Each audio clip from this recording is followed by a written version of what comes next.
mga pangarap na isinilang sa gitna ng palakpakan. Ngunit mayroon ding mga pangarap na umusbong sa katahimikan. Mga pangarap na kailangang lumisan sa sariling bayan, yakapin ang pangungulila, at suungin ang mundong hindi tiyak ang magiging wakas. Ganito nagsimula ang kwento ni Alex Ayala. At ito ang Athlete Stories TV. Bago pa man niya mabigkas ang pangalang makikilala ng buong mundo, isa na siyang batang natutong mangarap ng higit sa nakasanayan. Habang ang karamihan ay lumalaki sa ilalim ng mga ilaw ng basketball courts at volleyball gyms, pinili niyang tahakin ang landas na bihirang marating ng isang Pilipino, ang mundo ng tennis, isang larangang puno ng kompetisyon at halos walang puwang para sa pagkakamali. Noong Mayo 23, 2005, isinilang si Alexandra Maniego Ayala sa Maynila. Ang kanyang ama ay si Mike Ayala, isang negosyante, at ang kanyang ina ay si Risa Maniego Ayala, isang dating national swimmer na naging executive sa mundo ng negosyo. Lumaki siya sa isang pamilyang may maayos na pamumuhay at hindi nagkulang sa suporta. Hindi siya lumaking nakatingala sa kasikatan. Sa halip, namulat siya sa paniniwalang ang tunay na tagumpay ay bunga ng araw-araw na pagpupunyagi. Sa murang edad na 4 na taon, nahulog ang kanyang loob sa tennis. Sa bawat hampas ng raketa ay tila unti-unti niyang natatagpuan ang direksyong tatahakin ng kanyang buhay. Hindi pa man niya lubos na nauunawaan ang bigat ng kanyang mga pangarap, nagsimula na siyang magsakripisyo upang maabot ang mga ito. Nag-aral siya sa kolehiyo San Agustin, Makati, bago siya tuluyang lumipat sa ibang bansa upang ipagpatuloy ang kanyang paghubog bilang atleta. Ngunit ang landas ng isang batang Pilipinang nangangarap sa tennis ay hindi kailanman naging madali. Sa isang bansang higit na umiikot ang atensyon sa basketball, kailangan munang patunayan ng isang tennis player na karapat-dapat siyang mapansin. Bawat torneo ay hindi lamang laban para sa panalo, kundi laban upang ipakitang may kakayahan ding makipagsabayan ng isang Pilipino sa pandaigdigang entablado. Habang lumilipas ang mga taon, lalong lumilinaw ang pambihirang talento ni Alex. Hindi lamang ang kanyang bilis o lakas ang namumukod tangi, kundi ang tibay ng kanyang isipan. Sa murang edad, natutuhan niyang ang bawat pagkatalo ay hindi katapusan ng isang pangarap. Ito'y paalala lamang na may kailangan pang paghusayan. Hindi nagtagal, dumating ang pagkakataong babago sa kanyang buong buhay.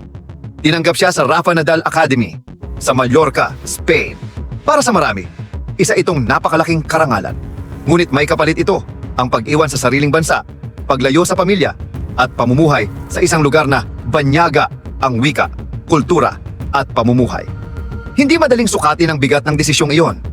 Sa edad na ang karamihan sa mga bata ay nasa piling pa rin ng kanilang mga magulang, si Alex ay natutong maging matatag sa gitna ng pangungulila.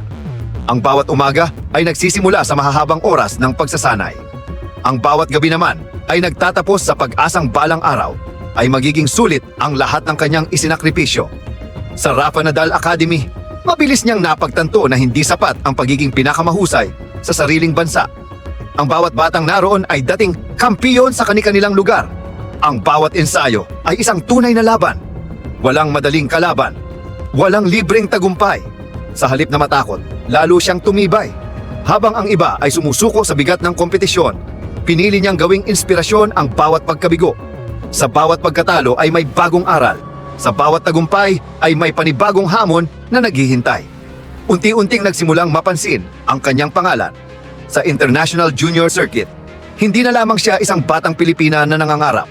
Isa na siyang manlalarong kayang makipagsabayan sa mga pinakamahuhusay na junior players sa buong mundo.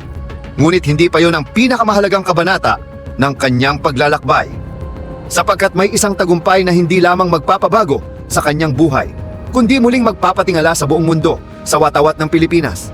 At doon pa lamang tunay na magsisimula ang kwento ni Alex Ayala. Hindi lahat ng tagumpay ay dumarating agad. Para kay Alex Ayala, kapalit ng pangarap ang paglayo sa pamilya, matinding disiplina at mahabang taon ng pagsasanay sa Rafa Nadal Academy sa Spain. Doon siya tumibay. Sa bawat ensayo at bawat laban, natutunan nun niyang ang tunay na kalaban ay hindi lang ang nasa kabilang court, kundi pati ang sariling pagdududa. Unti-unti, nagsimulang mapansin ang kanyang pangalan. Sa junior tennis, noong 2020, nasungkit niya ang Australian Open Girls Doubles title. Noong 2021, sinundan niya ito ng French Open Girls Doubles title.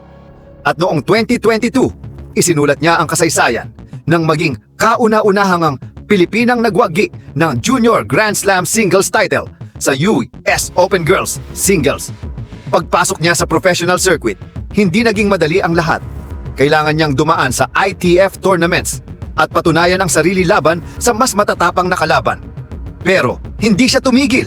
Sa mga sumunod na taon, sunod-sunod ang kanyang mga panalo sa tinita ITF, kabilang ang W100 Victoria Gasteiz noong 2024. Noong 2025, tuluyan siyang pumasok sa mas malaking entablado nang umabot siya sa Miami Open semifinal at talunin ang mga world-class na pangalan tulad nina Iga Swiatek at Madison Keys. Dahil dito, naging kauna-unahang Pilipinang nakapasok sa WT at Top 100 at kalaunan sa Top 50. Nagpatuloy ang kanyang pag-angat noong 2025 nang masungkit niya ang WTA 125 Guadalajara title.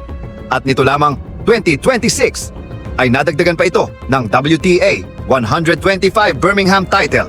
Sa Wimbledon 2026, lalo niyang pinatunayan ang kanyang galing ng maging kauna-unahang Pilipinang umabot sa round of 16 at mapatalsik ang defending champion na si Iga Swiatek. Hanggang sa kasalukuyan, dala ni Alex Ayala ang isang makasaysayang listahan ng tagumpay. Australian Open Girls Doubles Champion noong 2020, French Open Girls Doubles Champion noong 2021, US Open Girls Singles Champion noong 2022, W100 Victoria Gasteiz Champion noong 2024, Miami Open Semifinalist noong WTA 105 Guadalajara Champion noong 2025, WTA 125 Birmingham Champion noong 2026, at Wimbledon Round of 16 noong 2026. Higit sa mga tropeyo, ang kwento ni Alex ay kwento ng sakripisyo, tiyaga at pag-asa. Mula sa isang batang nangangarap sa Maynila, naging inspirasyon siya ng buong bansa. At sa bawat panalo niya, dala niya hindi lang ang sarili niyang pangalan, dala niya ang bandila ng Pilipinas.